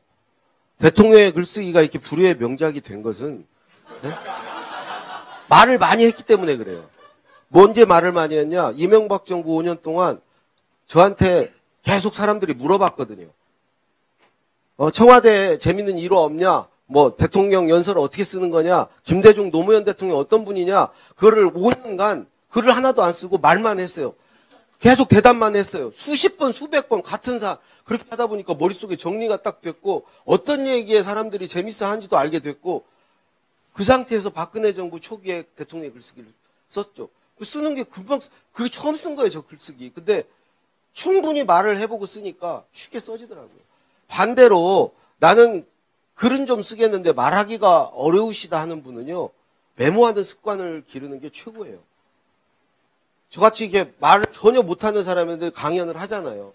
이 강연을 하는 힘은요, 제가 블로그와 홈페이지에 2,800개 글을 강연을 하기 시작하면서 썼거든요.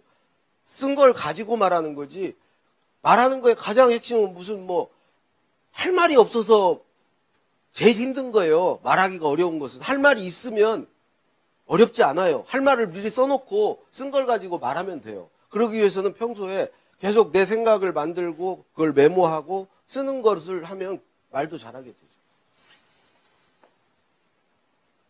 되죠. 이제 짧게 답할게요.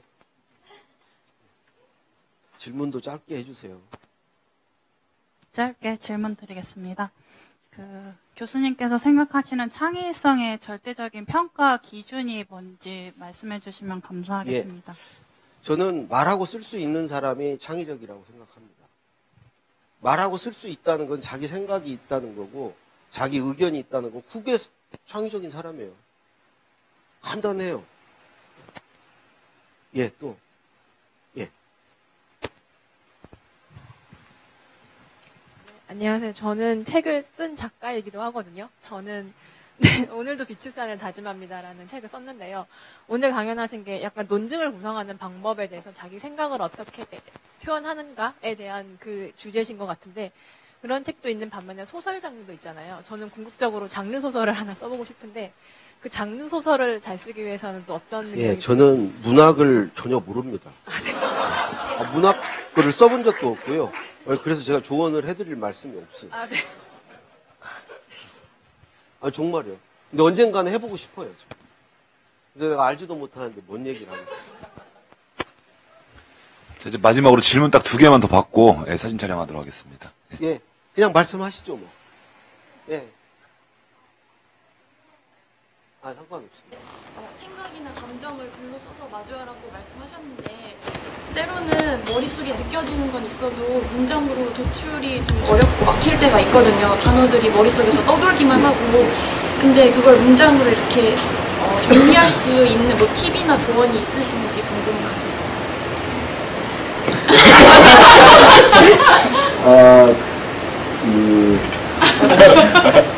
저는 몇 가지 얘기를 할 수는 있는데요. 이게 왜 떠도는 이유가 있거든요. 일단 안 해봐서 그런 게 가장 커요. 안 해봐서. 그러니까 해보는 방법은 전 3가지가 있다고 생각해요. 매일 그 김훈 작가 같이 1필5라고 그래서 원고지 5매씩 쓰는 거, 분량을 정해서 매일 그 분량을 채우는 거. 또 하나는 어떤 사람은 시간을 정해놓고 쓰는 사람도 있어요. 하루 30분 정도는 글 쓰는데 시간을 할애하자. 근데 난 2가지 방법 다 적절하지 않고요. 꼭지수를 정하고 한번 해보세요. 하루에 한 꼭지는 글을 쓰자 무조건. 그럼 그 한 꼭지가 어떤 경우에는 1분 만에 써줄 수도 있고요. 또 어떤 경우는 길게 시간이 드는 경우도 있고 또 어떤 경우에는 한두 줄에 한 꼭지가 써줄 수도 있어요. 자기가 그냥 한 꼭지라고 생각하면 되니까.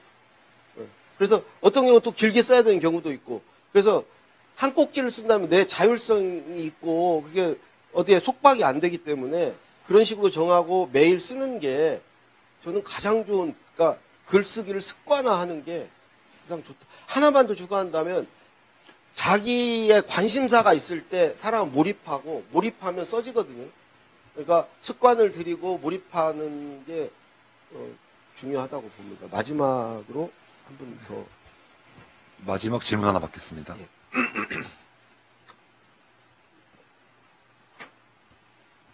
자, 질문이 없으시면 우리 강호 작가님 네. 예. 네. 안 오셨나요, 아직? 이재정 선생님? 네, 한 10분 정도 나가시니까 다행이네요. 그냥 본 시간 맞춰갖고 진행하시면 돼요. 글쓰기와는 좀 별도의 이야기인데 지금 이제 창의성 질문하고 그다음에 감수성 공감 뭐 이런 이야기 그다음에 행동으로 옮기는 것 그런 것들에 대해서 말씀해 주셨는데 제가 서점에 가면 지금의 그런 상황들을 좀 잘할 수 있는 것 같아요. 요즘 어떤 책들이 많이 나오고 있는지를 보면 불안에 관련된 주제로 책들이 굉장히 많이 나오고 인터넷으로 들어가면 혐오 발언들이 굉장히 많이 나오고 남녀 뭐 성별 갈등이라든가 혹은 진짜 많은 뭐 정치적 이념 갈등 뭐 이런 것들이 겉으로 드러나오잖아요. 이러한 시대를 극복해 나갈 수 있는 방법이 뭔가라는 고민이 계속 드는데 작가님의 그런 조언이나 생각이 있으면 말씀해 주시면 감사하겠습니다. 저도 이제 제 책이 얼마나 팔리는지 보려고 서점에 자주 가죠. 온라인 인터넷 서점에도 가서 보고 강원국의 글쓰기가 베스트셀러예요. 근데 제 책만 그런 게 아니고 요즘에 글쓰기 책, 말하기 관련 책, 심리학 책 이게 대세예요 거의. 그런데 왜 그럴까? 이유가 있겠죠. 그게 지금 우리 시대가 바뀌고 있다는 걸 알고 계신 것 같아요. 무의식적으로 본능적으로 아시는 것 같아요. 앞으로는 이제 오늘 쭉 얘기했던 게 사실은 그런 것들이에요. 아까 뭐 행복을 얘기하고 뭐 이런 것도 창의도 그런 거고 뭐 쓰기에 대해서 말하고 이게 다 그런 건데 결론적으로 제가 그러면 과연 글을 잘 쓰는 길은 뭐냐 딱 한마디로 얘기하라고 그러면 노무현 대통령이 항상 하셨던 말씀이에요. 잘 쓰려면 잘 살아야 한다. 잘 산다는 의미가 치열하게 사는 거죠. 열심히. 그냥 살기만 하는 게 아니고 생각하면서 사는 거죠. 그것도 다 사는 거에 범주 안에 드는 거죠. 그러니까 잘 산 만큼 이게 왜 말이 된다고 생각이 드냐면 우리가 보통 저는 글을 볼 때 글 자체보다는 누가 썼느냐가 중요하거든요. 노태우 대통령도 문장만 보면 진짜 명문장들 많아요. 근데 노태우 대통령의 연설회나 이런 데는 그렇지 않잖아요. 그러니까, 신영국 선생의 글을 우리가 좋아하는 것은 신영국 선생이기 때문에 그렇죠. 신영국 선생이 그렇게 사셨기 때문에. 간디가 얘기했듯이 내 메시지를 알고 싶건 내가 어떻게 살아왔는지를 봐라. 나는 그 삶 자체를 그냥 그 삶 자체가 나의 메시지다. 그런 게 진짜죠. 그냥 삶으로 글쓰기를 하는 것. 근데 안타깝게도 우리 사회는요, 양심을 지키고 남을 배려하고 정직하게 그게 잘 사는 거잖아요. 근데 그렇게 산 사람들이 성공하진 확률이 높지는 않아요. 실제로.